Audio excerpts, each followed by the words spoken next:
pick in the 2012 draft, and tonight he and his Blazers are back in his hometown of Oakland to take on the defending champion Golden State Warriors. That's coming up right at the conclusion of this event. And here are some headlines so you know what you're about to see. Tonight we find out which teams are going to get to cut to the front of the line in next month's draft. It used to be 3 teams, now it's 4 teams who could cop the order. And man, the Knicks, the Cavs, the Suns, they all have equal odds to get a shot at that top pick, and what a pick. We have projected #1 overall pick Zion Williamson, but come on, we can just cross that off, right? We all know he's the #1 pick. It's time to meet the representatives for the teams who are on stage tonight. You see Celtics president Rich Gotham and Sixers president Chris Heck. Which one of these gentlemen gets the pick depends on where it lands. The Heat have sent NBA champion Alonzo Mourning. James Araujo, wrapping up his first year as the Hornets head coach, is here. Lakers forward Kyle Kuzma is here. He's trying to bring his team some luck with that jacket. The Timberwolves have sent a new president of basketball operations. Congratulations to Gerson Rosas, who just got that job. The Mavericks have sent their powerhouse CEO, Cynthia Marshall. She's here. For Memphis, they sent the man with, guys, the coolest nickname in the building, right? Elliott Sox Perry. Repping New Orleans. No one's backing me up on that, Elliot. I'm with you. That's a great nickname. Repping New Orleans will be the new EVP of basketball ops, David Griffin. Washington has sent Vice Chairman Raul Fernandez. Atlanta has sent a member of its ownership group, actress Jamie Gertz, hoping for more than less than 0 tonight. And next up, the man who needs no introduction in Chicago, 4-time champion, Horace Grant. Hold for applause. Last year's #1 overall pick, DeAndre Ayton, is here for the Suns. And the Cavs have sent their good luck charm. Nick Gilbert, the son of owner Dan Gilbert, is here tonight. And here, repping the New York Knicks, the legend, Patrick Ewing. A quick look at the percentages of the teams with the best chances to win tonight. We have the Knicks, the Suns, the Cavs, 14% odds for that #1 pick. Your hometown Chicago Bulls, 12.5% odds for that #1 pick. The other teams could hop up in the lottery, and hey, it's like any lottery. If you don't play, you can't win. And here we go. This is NBA Executive Vice President and Chief Security Officer Jerome Pickett. When you see him, you know it has gotten serious. And in fact, he is escorting the only man in this ballroom who knows the results of the draft lottery, Darrington Hobson from the accounting firm of Ernst & Young, delivering these sealed envelopes to the table right now. So the time has come, Zion. Take a deep breath. We've got NBA Deputy Commissioner Mark Tatum coming to the stage, who will reveal the lottery picks of the 2019 NBA Draft.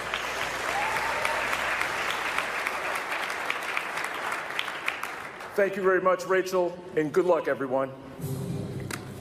Pick number 14 will be made by the Boston Celtics. All right, this was originally Sacramento's pick, but it goes to Boston. If the pick had been #1 overall, would have been to Philadelphia, but Celtics, you've got it. The 13th pick belongs to the Miami Heat. Picking 12 will be the Charlotte Hornets. The 11th pick in the draft will go to the Minnesota Timberwolves. Wow, that means the Los Angeles Lakers have moved up. Kyle Kuzma's lucky jacket worked. And it gives the Lakers a chance to get another asset to go after Anthony Davis in a trade. Wow, this is going to get interesting. Pick number 10 will be made by the Atlanta Hawks. All right, so the pick goes to Atlanta due to the Luka Doncic Trae Young trade at last year's draft. Had the pick gone into the top 4, it would have stayed with Dallas, but sorry, Cynthia, we got to give the pick up to Jamie Gertz. The 9th pick goes to the Washington Wizards. Wow, all right, this means the Grizzlies moved up. We have a double jump, Woj. And this was the flattening of the lottery odds. We were going to see more action like this.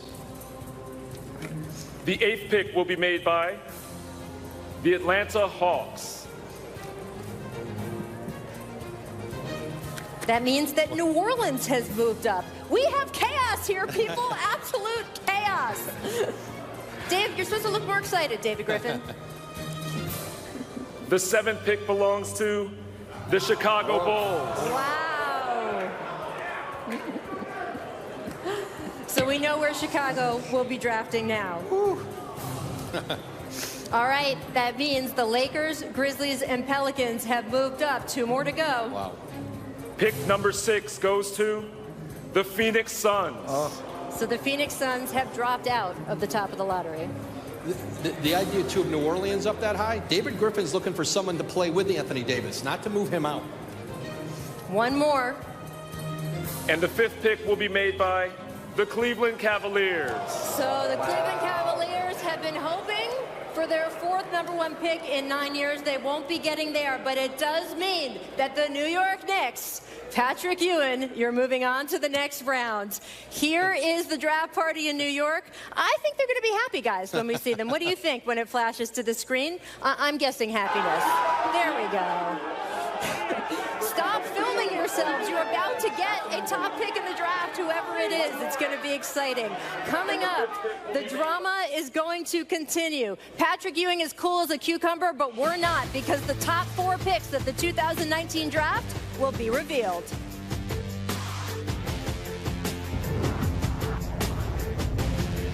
The NBA Draft Lottery is presented by State Farm. Talk to an agent today at 800-STATE-FARM.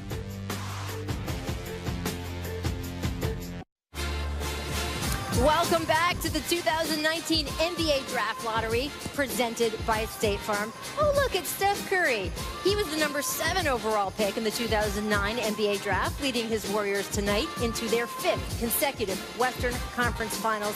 That's coming up right after the conclusion of the Draft Lottery here in Chicago. Zion, how you doing? You gonna be okay? Deep breaths, you're good? Oh, he's good. He gave us the thumbs up. We're in good shape. Check in on the draft parties, see how they're doing tonight. And let's look at our finalists for the #1 pick. Representing the Los Angeles Lakers, their forward, Kyle Kuzma. Representing the Grizzlies, Elliott Sox Perry. I told you those Sox were lucky. And the Pelicans, David Griffin. And representing the Knicks, Patrick Ewing.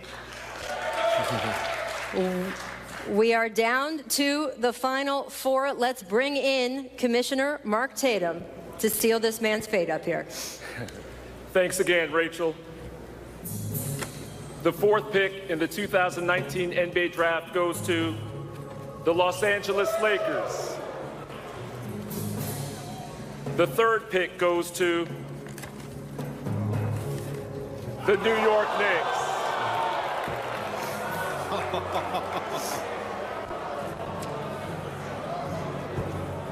The 2nd pick will be made by the Memphis Grizzlies, and that means that the #1 pick in the 2019 NBA Draft goes to the New Orleans Pelicans. Wow. All right, barring a trade, New Orleans will pick 1st overall for just the 2nd time in franchise history. New Orleans selected Anthony Davis with the top pick back in 2012. Davis asked for a trade, but I don't know, guys. Now Zion Williamson might be coming to town. Look how happy David Griffin looks. Our Maria Taylor is standing by to... Well, congratulations, David. Thank you. You look pretty happy there. I see you're holding something. Can we just walk me through if this is a good luck So charm? we did a contest in New Orleans. One of our ticket holders, Connie Halfin, gave us this. This is her lucky angel. It's a 56-year-old wooden angel. And when Cleveland won in 2014, I had my grandmother's angel on my shoulder. Connie was our angel here today. All right. Well, congratulations to you too, Connie. And what would you say having the first pick again for the first time since 2012 means for this organization? Well, I think it's just another positive event for us and what's going to be, we hope, several that we stack together. I think Mrs. Benson and her ownership group have invested in this very heavily. And my presence there and my desire to be there had everything to do with this community. So I'm really excited for our fan base, and we got a lot of work to do, but this is a good start. When I say Zion, you say what? We have a lot of work to do. This is a good start. All right. Thank you for your time, Rachel. Absolutely. All right. Let's take a look at the final draft lottery order. New Orleans Pelicans, 2nd #1 pick in their history. You've got the Grizzlies, the Knicks, the Lakers, the Cavs, the Suns, the Bulls. And Woj, you heard this might happen tonight. I stood over behind our stage with Dave Griffin about 90 minutes ago. He looked me in the eye and he said, we're going to win this draft lottery. We're going to get the #1 pick. And we're going to continue to work to convince Anthony Davis to stay here. It's not about talking in meetings. It's about showing him. And the whole narrative about Anthony Davis's future in New Orleans, I think, could be very different with Zion Williamson's arrival. Man, as we said earlier tonight, the match is getting lit tonight, and the ripple effect is going to be crazy. Maria Taylor is with Zion Williamson right now. All right, Zion, all eyes were on you several times. You looked a little nervous while you were sitting down. How do you feel right now? Still nervous. I don't know why. I'm just still nervous. Maybe because, yeah, like you said, all eyes were on me. And I think it's a lot to take in because I don't know where I'm going to be. Well, when you saw New Orleans got the #1 pick, you didn't think for a second, oh, I could be in New Orleans? It's definitely a possibility, but, I mean, it's not sure until it actually happens. Have you ever been before? I've never been. Let's talk through your game and what potentially it could bring to whatever team you end up with. It's my will to win, and whatever that team needs me to do, I'm going to be able to do it. And we saw a guy named, Anthony Davis be picked by New Orleans with the #1 overall pick. How does your game maybe compare to his and the ability that he had to make a difference in the league? Definitely the versatility, the ability to block shots and rebound, and I think just want to win. All right, well, Zion wants to win. He's still a little nervous, though, guys, but he knows potentially where he could end up now that New Orleans has the #1 pick.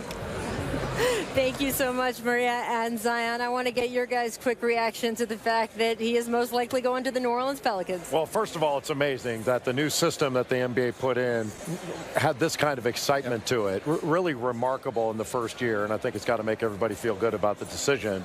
But for David Griffin to step into this job and to say to you, Woj, that hey, we want to convince Anthony Davis to stay and have this happen, I mean, that's some nice cards for him to hold as we go toward the draft and to be able to make a case to Anthony Davis that New Orleans is where he should stay. Especially with Julius Randle having that player option, too. You think about what that front court could be like with Zion Williamson and Anthony Davis if they can get him to stay. But I'm going to go down to the #4 pick, too, Rachel. Everybody's talking about this being a 3-player draft. Now, there's some other formidable players. But if you think about the Lakers, it brings back value to the offseason again with free agency. You're not going to land a Zion Williamson or R.J. Barrett or a Ja Morant. You're right on the outside of that. You know, what's the next move for Rob Pelinka and also LeBron James? Right. And even if New Orleans can't keep Anthony Davis and they have to trade him, they've jump-started their rebuild because they're going to get a great package back. And how about Memphis at #2, an heir to Mike Conley at point guard, Ja Morant? That's going to the impact on that franchise can't be underestimated. And to have R.J. Barrett potentially going to New York to play for the Knicks. I mean, that's an impressive move for that kid who is worthy of the #1 pick. I mean, a year ago, he was the presumptive #1 pick that was headed toward this draft. And, Jay, you mentioned the new system. We had so many changes, right? We don't normally see this in the top of the draft. What do you think this is going to be in terms of the effect on the league and the decisions they make about, as you say, trying not to encourage the race to the bottom? It's going to have a giant impact because teams, to just see this lottery, to see 3 teams jump up in there and New Orleans to win it, it just reaffirms what the numbers said was going to happen, that having the worst record or one of the 3 worst records in the league was not much of an advantage. You had an 86% chance to not get the #1 overall pick. And it's funny, you guys were talking about this year's draft class. As you say, there seems to be a little bit of a drop after #3. But we just showed Steph Curry. He was not expected to be a 2-time MVP. There are players later in this draft who can make an impact. There are. Jared Culver is a kid from Texas Tech. He's a great wing. Kobe White, like Jay mentioned at the beginning of the show, from North Carolina. Also a guy, Darius Garland. Now, he didn't play this year for Vanderbilt, but he's one of the top guards in the country, and his ability to shoot, defend, and he's a speedster with the ball, kind of like Ja Morant. He's a special type player. The difference is this draft is not as deep with top-flight talent. There are going to be some second-round talents in most drafts that are going to go in the first round this year, and usually it's the opposite. You have first-round talents that wind up in the second round. All right, but there are still good players out there. If you're watching and your team is not the New Orleans Pelicans, there's still exciting things happening ahead. I want to get back to Zach Lowe because, as you guys know, he was sequestered in the secret room. Let's just call it like it is. He was being held hostage. I believe that they have finally let him out. Zach, what have you got for us? Oh, my God, Rachel. the most enthusiastic reaction I've ever seen in this room before was all those years ago when New Orleans won the lottery for Anthony Davis. Dell Demps offered up an enthusiastic fist pump underneath the table. I'm very happy to report that Alvin Gentry beat that out by a huge margin. He stood up, may have let out an expletive, and just started running around high-fiving all the people behind him, and everybody loved it. And it was just the wild to see. I mean, you can't even make this up. The whole lottery was going to be about, oh my gosh, what does it mean for the Anthony Davis sweepstakes? What about the Knicks? What about the Lakers? And Anthony Davis's team won the lottery. The entire room went crazy. There were gasps, there were shrieks, and then, of course, the Knicks and the Lakers are up there too. It was an absolutely wild scene. I was glad to witness it, and now I'm going to run up and talk to everyone up there. Back to you. Zach, you didn't say if any of those shrieks was you shrieking, but we've got a recording. We'll find out later. Now, with the lottery order set, I want to get it over to Mike Schmitz for the top 5 picks in ESPN's mock draft. Yeah, Zion to the Pelicans is a clear win. That's a no-brainer. We know that. But number 2 is when you start having some debate. Is it Ja Morant? Is it R.J. Barrett? We're going to go with Ja Morant in Memphis. We think he can play with Mike Conley initially and then kind of be the heir apparent there. And that's huge for the New York Knicks. R.J. Barrett is built to have that big city mentality. He's not afraid of the lights. So that's a huge win there. And then Darius Garland to the Lakers. He can play with Lonzo Ball. He can play on the ball. He can play off the ball because of his shooting stroke. And then lastly, DeAndre Hunter to the Cleveland Cavaliers. Great. Thank you so much, Mike. We appreciate it. All right, can we get a little tail of the tape from you guys? Sure, let's do it. From what he was just talking about? You talking about Ja and RJ? Absolutely. Yep. It's I think it's a tough call. I agree with Mike that it's not a no-brainer. I would take Ja Morant first.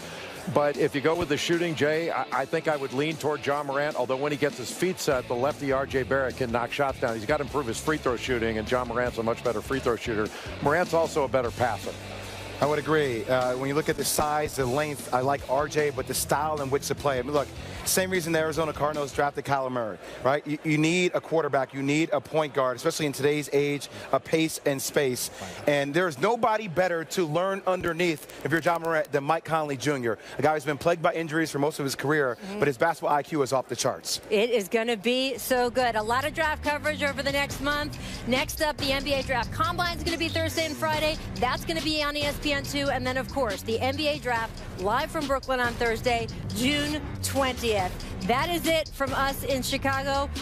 Zion Williamson is probably headed to the New Orleans Pelicans. Let's send it to Oakland for Game 1 of the Western Conference Finals.